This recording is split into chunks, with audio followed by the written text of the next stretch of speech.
আল্লাহর প্রতি ঈমান না আনার কারণে সে জাহান্নামে যাবে কেন? বেশিরভাগ সময় অসুস্থতার বিপদ আপদে লেগেই থাকে, ট্রিটমেন্টের সাথে সবরও করছি চরম সীমা পর্যন্ত, তবুও মানব দেহ তো এত এত বিপদে ফরজ ইবাদতগুলো ছুটে যায়। যখনই ছুটে তীব্র খারাপ লাগা কাজ করে, মন ছটফট করে আল্লাহর ইবাদত করার জন্য। কখনো পারি কখনো পারি না। কত দিনই ভাইদেরকে দেখি মাশাআল্লাহ, কত দিনই জ্ঞান, আমিও জ্ঞান চর্চা করতে চাই কিন্তু পারি না। আচ্ছা, আল্লাহ কি আমায় পরীক্ষা করছেন নাকি আযাব দিচ্ছেন? কখন বুঝবো কোনটায় আছি, আযাব নাকি পরীক্ষা? দেখুন,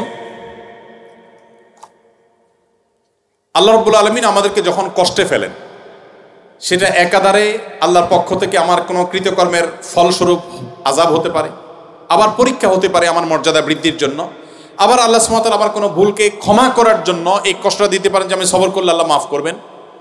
ঈমানদারের কোনো বিপদ যদি সে ধৈর্য ধারণ করতে পারে, কোনোটাই তার জন্য ক্ষতির কারণ নয়। কোনো মানুষ যদি সুস্থ থাকা অবস্থায় কোনো ইবাদতবন্দি করতেন, অসুস্থ হওয়ার পর তিনি আর করতে পারেন না, আল্লাহ রাব্বুল আলামিন তাকে সুস্থ অবস্থায় করলে যে পরিমাণ সওয়াব দিতেন, অসুস্থ অবস্থায় করতে না পারার কারণেও আল্লাহ তাআলা তাকে সমান সওয়াব তাকে দিবেন। তো এই জন্য একজন ঈমানদার তার এই সমস্ত কারণে ডিপ্রেসড হওয়ার কোনো কারণ নাই। অনেক মুরব্বীরা আছেন, বৃদ্ধ মানুষ আছেন যে চাইলে অনেক নফল আমল করতে পারেন না। তাদের জন্য সান্ত্বনার বিষয় হলো যে আপনি সুস্থ সবল থাকা অবস্থায় যদি আমল করে থাকেন, তাহলে এখন অসুস্থ অবস্থা করতে না পারার কারণে আল্লাহ তাআলা আপনাকে বঞ্চিত করবেন না, আপনাকে ওই পেনশনের মতো করে সওয়াব দিবেন ইনশাআল্লাহ তাআলা। এরপরে প্রশ্ন হলো, ইসলাম অনুযায়ী কোনো ব্যক্তি যদি অমুসলিম অবস্থায় বা কালেমা না পড়ে মৃত্যুবরণ করে, তাহলে সে জাহান্নামে যাবে। কিন্তু অন্য ধর্ম অনুযায়ী জান্নাত বা স্বর্গে যাওয়ার জন্য শর্ত হচ্ছে ভালো কাজ করা, অন্যের ক্ষতি না করা। বিভিন্ন ধর্মের পণ্ডিত ব্যক্তিরাই, যাদের নিজের ধর্ম সহ অনেক ধর্মের জ্ঞান আছে, তারা এত জ্ঞানী হওয়া সত্ত্বেও ইসলামের সত্য উপলব্ধি করতে পারে না। সেখানে একজন স্বল্প জ্ঞানী বা অশিক্ষিত ব্যক্তির ধর্ম সম্পর্কে স্টাডি করে সত্য খুঁজে পাওয়ার বা চাওয়ার সম্ভাবনা বা সদিচ্ছা তো অনেক কঠিন বা কাল্পনিক। আবার পরিবেশের সমাজ ব্যবস্থাও মানুষের মনস্তত্ত্বের উপর অনেক প্রভাব ফেলে, এবং সাধারণ ব্যক্তি তো আর নবী বা উলিয়া পর্যায়ের না যে সে গভীর চিন্তায় সত্য খোঁজার ব্যাপারে নিমগ্ন থাকবে। এমত অবস্থায় অমুসলিম দেশের সাধারণ ব্যক্তি, যার যৌক্তিক চিন্তার ক্ষমতা কম, এমন ব্যক্তি ভালো কাজ করার পরও জাহান্নামে যাওয়া কি ইসলামে অনেক কঠিন বা কট্টর বর্বর বানায় না? বা এই ধরনের আইন বা আদেশের ব্যাখ্যা কি ইসলামে ইসলাম মানে যৌক্তিক ও শান্তির ধর্ম? অনেক দীর্ঘ প্রশ্ন, কিন্তু প্রশ্নটা পরিষ্কার। আমাদের কোনো মুসলিম ভাইয়ের মনে প্রশ্ন জাগতে পারে যে অন্য ধর্মাবলম্বীরা আল্লাহর প্রতি ঈমান না আনার কারণে সে জাহান্নামে যাবে কেন? সে তো অনেক ভালো কাজ করেছে। অনেকে প্রশ্ন করে, বিদ্যুৎ যে আবিষ্কার করেছে, তার আবিষ্কৃত বিদ্যুতের লাইট দিয়ে কোরআন পড়ে আপনি জান্নাতে যাবেন, আর সে বেঈমান হওয়ার কারণে জান্নাতে যাবে না, কেমন কথা? অনেকে প্রশ্ন করেন না?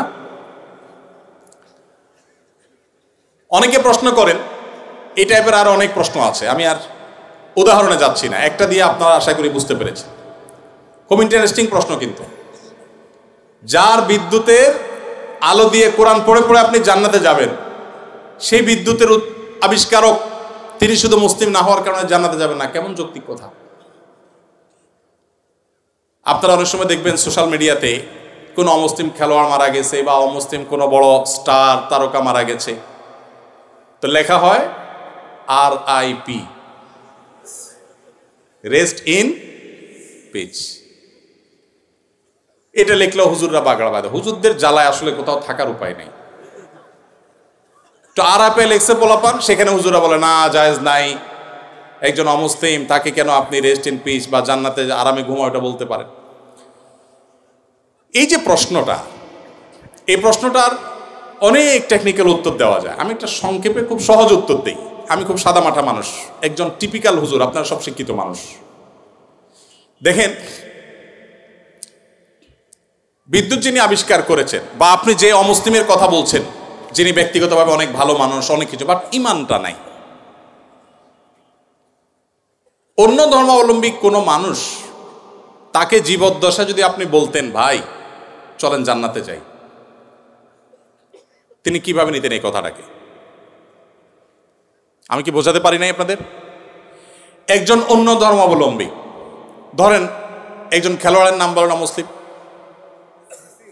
মেসি, আপনি তো যাই বলেন মেসি ভাই চলো এসব বাদশা দিয়ে চলো জান্নাতে যাই, আপনার এই কথাটা কি সে ভালোভাবে নিবে? নিবে? জীবদ্দশায় যে সমস্ত অমুসলিমেরা তাদের জীবনে ভালো মন্দ যাই থাকুক না থাকুক সে আলাপ সাইডে রেখে আসুন আমরা বাস্তবিক আলাপে আসি। একজন অন্য ধর্মাবলম্বী মানুষ তাকে আপনি যদি বলতেন, চার জীবদ্দশা বিদ্যুতের আবিষ্কারককে যদি আপনি পাইতেন এবং তাকে যদি আপনি বলতেন যে ভাই এসব বিদ্যুৎ বানানো ছাড়ে চলো জান্নাতে চলো, সে কি আপনার এই আহ্বানকে পজিটিভলি নিতেন? অন্য কোনো ধর্মের মানুষকে যদি আপনি বলতেন যে ভাই জান্নাতে চলো, সে জান্নাত বিশ্বাসিত করে না। আপনি জান্নাতে যাওয়ার আহ্বান করলেও এটাকে সে ডিনাই করত। তো জীবদ্দশায় যে লোক জান্নাতে যেতে চাইতো না, মরার পরে আপনি তাকে টেনে যদি জান্নাতে নিতে চান, এটা কি তার প্রতি সুবিচার হবে না অবিচার হবে?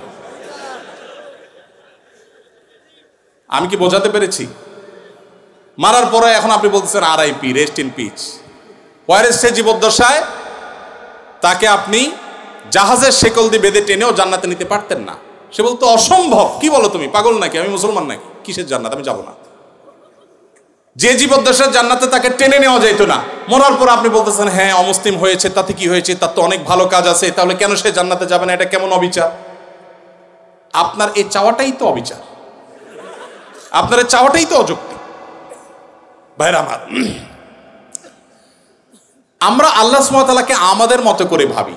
আমরা চিন্তা করি একটা মানুষের সব ঠিক আছে, শুধু ঈমানটা একটু নাই, শুধু ঈমানটা নেই, আর সব ঠিক আছে।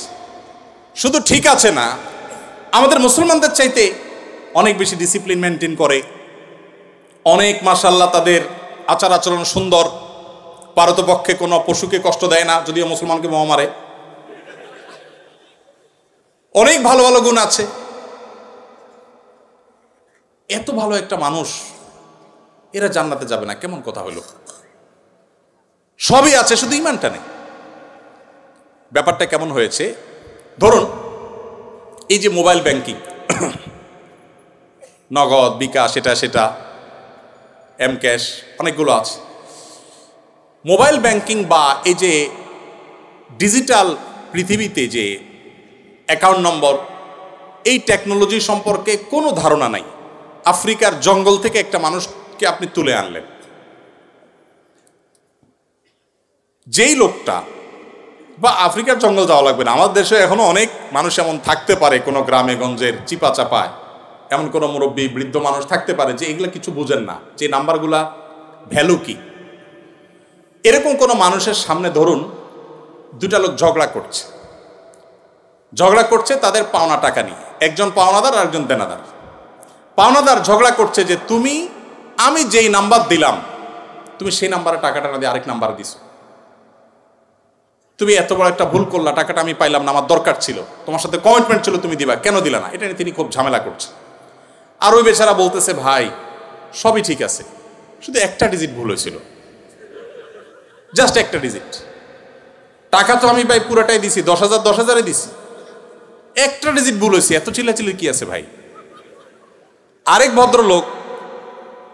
আরেক ভদ্রলোক তিনিও দেনাদার, তিনি 10,000-এর জায়গায় মাত্র 2,000 দিয়েছেন, তিনিও 10,000 দেনা ছিলেন। তার ব্যাপারে সে এতটা রাগারাগি করছে না, বলছে ভাই 2,000 দিছো, তাও তো দিছো, আমার অ্যাকাউন্টে আসছে ঠিক মতো, ভালো, আর বাকিটা দিয়ে দিও টাইম মতো, ঠিক আছে। এখন ওই যে বৃদ্ধ চাচা, যে এই টেকনোলজি সম্পর্কে কোনো ধারণা নাই, সে চাচা এসে এখন বলতেছে ভাই একটা লোক 2,000 দিল, তুমি খুশি হয়ে গেলা, আর এই বেচারা 10,000 দিল, 10,000 দিছে, পুরাটাই দিছে, লাগলে আরো 2,000 হয়তো বাড়াইয়াও দিছে, শুধু একটা ডিজিটের ভুলের কারণে এত চেতাচেতির কি আছে? এই চাচাকে কেউ বুঝাতে পারবে? কেন বুঝাতে পারবে না? কারণ এই টেকনোলজিটা তার জানা নাই। ভাইরা আমার, আমাদের অনেক বন্ধু আছেন যারা আল্লাহর অনেক বিধানকে, শরিয়ার অনেক বিধানকে, কোরআনের অনেক নির্দেশকে তাদের লজিক দিয়ে তারা বিচার করে। এটা তো ইলজিক্যাল, এটা তো অযৌক্তিক। আরে ভাই, আরবিতে একটা প্রবাদ আছে, আল ইনসানু আদাউল লিমা জাহিলু, মানুষের কাছে যে বিষয়ে অজানা থাকে সেটা তার কাছে শত্রু মনে হয়। আপনি যে টেকনোলজি জানবেন না সেটা আপনার কাছে ইলজিক্যাল মনে হবে। বিদ্যুৎ আবিষ্কার হয়েছে আজ থেকে কত বছর আগে? কত বছর আগে? যতশো বছর আগেই হোক, ধরেন 500 বছর আগের পৃথিবীর কোনো মানুষ, বিদ্যুৎ আবিষ্কার হওয়ার আগের পৃথিবীর কোনো মানুষ, তাকে যদি বলা হতো যে এখানে ওয়ালে একটা সুইচ আছে, এখানে টিপ দিলে ওই 20 হাত দূরে ফ্যান ঘোরা শুরু করবে, এটা যদি বলা হতো, তার কাছে এই কথাটা কি লজিক্যাল হতো না ইলজিক্যাল হতো? লজিক্যাল হতো। সে বলতো হাস্যকর, তাই না? ফেসবুকীয় ভাষায় সে বলতো কি, জাস্ট হাস্যকর। টিপ দিবা এখানে ওয়ালে, ফ্যান ঘুরবে 20 হাত দূরে, কিভাবে সম্ভব? ফালতু কথা, গল্পের আর জায়গা পাও না মিয়া, কারণ সেই টেকনোলজিটা জানা নাই। মানুষের তৈরি টেকনোলজি সম্পর্কে এতটুকু গ্যাপ থাকার কারণে যদি কোনো কিছু তার কাছে ইলজিক্যাল মনে হয়, মানুষের সৃষ্টিকর্তা, মানুষের এই ব্রেইনের সৃষ্টিকর্তা আল্লাহ রাব্বুল আলামিনের কাছে তার কোনো আদেশ, তার কোনো নিষেধ, এটার যৌক্তিকতা বাহ্যিক দৃষ্টিকোণে আমার বুঝে আসছে না, তার টেকনোলজি আমি ধরতে পারছি না। ওই যে একটা ডিজিটে বললে কি হয়েছে, শুধু ইমান নাই তাতে কি হয়েছে, এই টাইপের কথাবার্তা অনেকটা সেরকম শিশুসুলভ। আল্লাহ তাআলা আমাদেরকে বোঝার তৌফিক দান করুন। ভাইরা আমার, অনেক কথাই বলা যাবে, সময় অনেক গড়িয়ে গেছে, রাত হয়েছে, আমাদের যেতে হবে, ফজর নামাজ পড়তে হবে। ইমানটা আসলে সারেন্ডার করার নাম, আত্মসমর্পণ করার নাম। মানুষ নিজের বিবেক বুদ্ধি দিয়ে আল্লাহ তাআলাকে জাজ করতে চায়। আমাদের তরুণরা, আপনারা বয়সে বেশিরভাগ এখানে আমাদের টিচারদার যারা আছেন, আমার পিতৃতুল্য, বড় ভাই তুল্য, তারা বাদে বাকি যারা আছেন সবাই স্টুডেন্ট। আপনারা এই বয়সটাতে অনেক হেয়ালিপনা আসে। ওই যে বৃদ্ধ চাচার মতো ডিজিটের হিসাব কষাকষি শুরু হয়, আল্লাহর সাথে পাল্লা দেয়া দেই শুরু হয়। আল্লাহ এটা কেন বললেন, ওইটা কেন বললেন? ভাই, আল্লাহ রাব্বুল আলামিন কেউ যদি অমুসলিমের ঘরে জন্ম নেয়, আল্লাহ তাআলাকে যদি সুস্থ বিবেক বুদ্ধি দিয়ে থাকেন, তিনি অসুস্থ না হন মানসিকভাবে, শুধুমাত্র তার কাছে এই জিজ্ঞাসা থাকবে তার বিবেক তার সৃষ্টিকর্তার পথে তারে পথ নির্দেশ করেছে কি করেনি। যদি করে থাকে, আল্লাহর একত্ববাদের বিশ্বাসটা শুধু থাকে, আর কোনো বিধান আল্লাহর নাও মানে, গতানুগতিকভাবে সে মুসলমান নাও হয়, তার কাছে ইসলামের দাওয়াত যদি না যায়, তাহলে সে ইসলামের সহিত দৃষ্টিকোণ থেকে মুক্তি পেয়ে যাবে আখিরাতে। আল্লাহ তাআলা কারোর প্রতি জুলুম করবেন না, কারোর প্রতি জুলুম করবেন না। এই টাইপের অনেক প্রশ্ন আছে। গত 4-5 দিন আগে, সম্ভবত গত বুধবারে, ডেনমার্কের কোপেনহেগেনে একটা প্রোগ্রামে এক ভাই, প্রশ্ন দেখে বুঝলাম যে নাস্তিক ভাইটা 10-15টা প্রশ্ন করেছেন। এদিকে আমার ফ্লাইটের টাইম কাছাই গেছে, আমি ওই প্রশ্নগুলো টাচই করতে পারি না, খুব দুঃখ রয়ে গেছে আমার মনে। এই সবগুলো প্রশ্নের গোড়া এক জায়গায়, সেটা হলো যে নিজের বিবেক দিয়ে আল্লাহকে বোঝার চেষ্টা করা। আল্লামা ইকবালের নাম আপনারা শুনেছেন, ভারতবর্ষের একজন বড় কবি ছিলেন। আল্লামা ইকবাল বলেছেন, জু সমঝ মে আ গই ও ফির খুদা কিউ কর হুয়া। যাকে আপনার বিবেক দিয়ে ক্যাপচার করে ফেলতে পেরেছেন, আয়ত্ত করে ফেলতে পেরেছেন, সে আবার আল্লাহ হলো কিভাবে? আল্লাহ তো সে অসীম সত্তার নাম, যে অসীম সত্তাকে আপনার আমার বিবেক দিয়ে, আমার বুদ্ধি দিয়ে তার সকল আদেশ নিষেধের, সকল তত্ত্বের যৌক্তিকতা আমরা ধরতে পারবো না। এটাই তো আল্লাহর অসীমত্বের পরিচয়। একজন অধীনস্থ যদি একজন মালিকের সকল কাজের, সকল পলিসির যৌক্তিকতা তার মাথায় না ধরে, হতে পারে না। কোম্পানির মালিক আর কোম্পানির একজন ড্রাইভার, এখানে আমার বড় ভাই ডাক্তার মহিউদ্দিন ভাই আছেন, এত বড় প্রতিষ্ঠানের মালিক, এতগুলো মেডিকেল কলেজ, এতগুলো মানুষ তার কাজ করে। এখন উনি যদি ওনার একজন সাধারণ কর্মচারীকে বলেন এই জিনিসটা অমুক জায়গা দিয়ে আসো, ওইটা অমুক জায়গায় নিয়ে আসো, সে যদি বলে স্যার কেন করব? যদি বলে যে অমুক রেটে দিয়ে আসো, স্যার কেন দিয়ে আসবো? কথায় কথা যদি সে স্যার কেন বলে, তাহলে এই মায়ের খাওয়ার উপযুক্ত হবে কি হবে না? কেন মায়ের খাওয়া উপযুক্ত হবে বলেন তো? আরে মিয়া, আমার সব কেন যদি তুমি বুঝে যাইতা, তাহলে তুমি তো ডাক্তার মহিউদ্দিন হয়ে যেতা, তাহলে তুমি তো আকিজ গ্রুপের চেয়ারম্যান হয়ে যেতা, তাহলে তুমি তো শত শত হাজার হাজার কোটি টাকা বিজনেস করতে পারতা। আমার সব কিছুর যৌক্তিকতা তোমার বুঝে আসবে না। তুমি আমার জায়গায় আসতে বহু সময় লাগবে, আমার এই বয়স পার হয়েছে এগুলো বুঝতে বুঝতে। এটা যদি হয় একজন মানুষের তফাৎ, সেখানে সৃষ্টি হয়ে আল্লাহর সমস্ত আদেশ আমার বুঝতে হবে, আমার বুঝে আসে নাই, তাহলে আমি কেন মানবো? এটা সবচেয়ে হাস্যকর। আল্লাহ তাআলা আমাদেরকে আল্লাহর প্রতি পরিপূর্ণ ঈমান আনার তৌফিক দান করুন। কিয়ামতের আগে এক এক ঝড়ে কত মানুষ বেঈমান হয়ে যাবে, নবী সাল্লাল্লাহু আলাইহি ওয়াসাল্লাম বলেছেন। ভাইরা আমার, আপনারা দেশের কর্ণধার, আপনারা আমাদের আগামীর ভবিষ্যৎ। আমি আবারও আপনাদেরকে বলবো, প্লিজ, ওয়াজ নির্ভর ধর্ম পালন নয়, কোরআন এবং হাদিস থেকে জ্ঞান অর্জন করুন। শুধুমাত্র মুখস্থ বাণী নয়, শুধুমাত্র মোটিভেশন বা অনুপ্রেরণামূলক বক্তব্য নয়, কোরআন এবং হাদিসের পাতা খুলুন। আমি খুব আনন্দিত হই যখন দেখি ইউরোপে, আমেরিকাতে, জাপানে, কোরিয়াতে, বিভিন্ন দেশে আমাদের বুয়েটের, কুয়েটের, চুয়েটের, ডুয়েটের ভাইরা সেসব জায়গাতে ইসলাম নিয়ে এত চমৎকারভাবে গবেষণা করছেন, পড়াশোনা করছেন, স্টাডি সার্কেল করছেন, ইসলাম বিভিন্ন অর্গানাইজেশন খুলছেন, ভালো ভালো কাজ করছেন। আমার বুকটা ভরে ওঠে। আমি ঈর্ষান্বিত হই যে আমি গতানুগতিক মাদ্রাসা পড়ুয়া হয়েও জান্নাতের দৌড়ে, ইসলাম প্রচারের দৌড়ে কোনো কোনো ক্ষেত্রে মনে হয় আমার এই সমস্ত ভাইরা অনেকে আমার চেয়ে এগিয়ে আছে। আজকে আপনারা যারা আমার কথা শুনছেন, আমি আপনাদের সবাইকে, আমার বোনরা যারা আমার পর্দার আড়াল থেকে আমার কথা শুনছেন, আপনাদের সবাইকে আমাদের আহ্বান রাখতে চাই, আপনি বাঘের বাচ্চা মুসলমান, আপনি ওমর রাদিয়াল্লাহু তাআলার সন্তান, আবু বকরের সন্তান, আপনি স্পেন বিজয়ী তারেক বিন জিয়াদের সন্তান। মেডিকেল সায়েন্স থেকে নিয়ে কোরআনিক সায়েন্স পর্যন্ত এমন কোনো সেক্টর না যে সেক্টরে মুসলমানদের সোনালী অতীত ছিল না। সেটিকে উদ্ধার করবার জন্য আপনার নিজেকে আগে আপনার ইসলামটা বুঝতে হবে।